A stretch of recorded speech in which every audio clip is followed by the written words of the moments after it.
వ్యోమనాదస్తమో భేదీ ఋగ్యజः సామపారగః ఘనవృష్టిరపాం మిత్రో వింధ్యవీధిప్లవం మహా.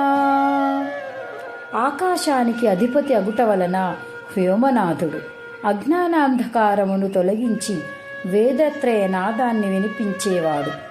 కావున తమోభేది ఋగ్యజు సామపారగా అని కీర్తింపబడుచున్నాడు. మేఘాలను మెరిపిస్తూ వర్షాలను కురిపిస్తాడు. నీళ్లతో ఆటలాడుకుంటాడు. వింధ్య పర్వతము మొదలగు వాటిపై గంతులు వేస్తూ విహరిస్తాడు.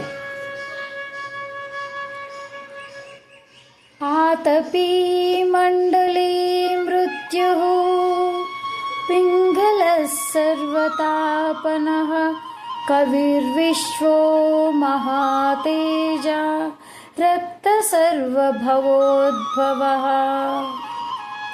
కోపం వస్తే కాలగ్నిలా మండిపడతాడు. సూర్యమండలానికి అతడే కేంద్ర బిందువు. ప్రభువు అతని చుట్టూ సమస్త గ్రహాలు అహోరాత్రులు ప్రదక్షిణ చేస్తూ ఉంటాయి.